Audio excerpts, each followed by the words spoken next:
Corona संक्रमण से हुए लॉकडाउन के चलते जहां गरीब व असहाय वर्ग के लोगों के सामने आर्थिक संकट खड़ा हो गया है, वहीं दूसरी ओर राज्य के तमाम किसानों को भी लॉकडाउन में अनाज का सही मूल्य, ज्यादा बिक्री व समय में विक्रेताओं तक न पहुंच पाने के कारण नुकसान हुआ है। साथ ही लगातार होती बारिश से हुए फसलों के नुकसान की भरपाई अभी तक नहीं हो पाई है। फल, सब्जी, जौ, अनाज की फसल बर्बाद होने के कारण किसानों के सामने भी एक बड़ा संकट खड़ा हो गया है। इसी के विषय में सोमदत्त शर्मा, अध्यक्ष किसान यूनियन तोमर से बातचीत। आप लोगों ने क्या क्या मांगे रखे हैं किसानों के लिए?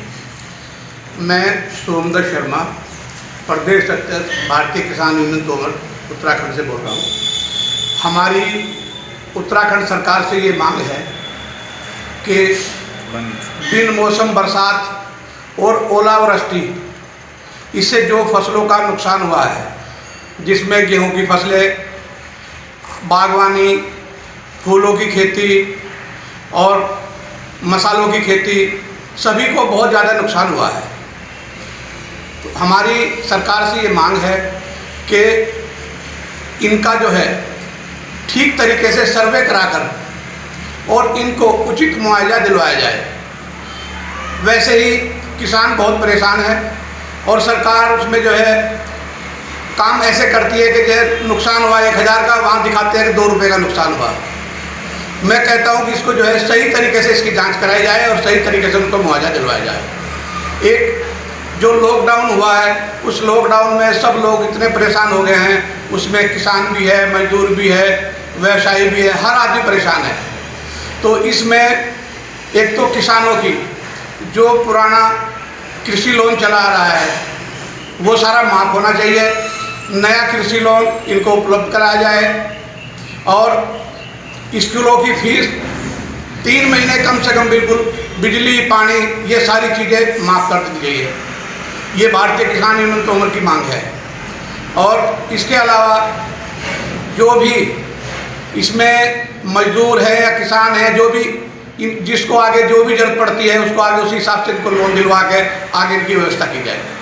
जो किसानों के लिए सरकार ने कुछ ऋण के लिए, इसके लिए, इससे कितने संतुष्ट हैं आप?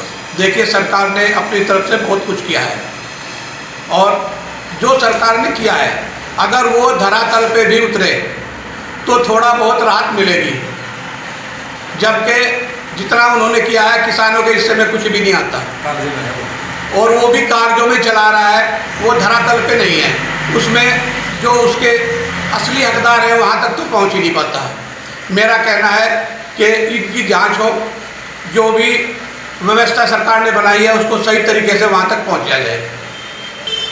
दूसरे, एक हमारा कहना है जो इस महामारी में कोरोना योद्धा, भाई जिसमें डॉक्टर हैं, पुलिस है, सफाई कर्मी हैं, नर्स है, डॉक्टरों में आ गया है, और जो हमारे पत्रकार भाई हैं, ये सब कोरोना योद्धा में आते हैं। तो इनके लिए सरकार को इनकी व्यवस्था ऐसे करनी चाहिए कि जैसे अगर मान लो किसी की को डेथ हो जाती है, अभी हमारे पुलिस के सिपाही की डेथ हुई है, उसमें ऑन ड्यूटी पर, और उसको सिर्फ 10 लाख रुपए का मुआवजा दिया गया है, जबकि दिल्ली जैसे शहर में 1 करोड़ रुपए मुआवजा है। हमारी मांग है कम से कम 50 लाख रुपए तो मुआवजा मिलना चाहिए उसको, और उसे शहीद का दर्जा मिले, उसके घर में एक आदमी को सरकारी नौकरी मिले। और ऐसे ही पत्रकारों के लिए भी हम ये मांग करते हैं कि उनको या तो उनकी सैलरी उस हिसाब से फिक्स की जाए। भाई इनको भी तो अपने घर चलाने होते हैं, अब इनको कोई सैलरी भी नहीं देता और दूसरे जो है इनको भाग दौड़ सबसे ज़्यादा करनी पड़ती है। और इनको जो है इनका बीमा कम से कम 1-1 करोड़ रुपए का होना चाहिए।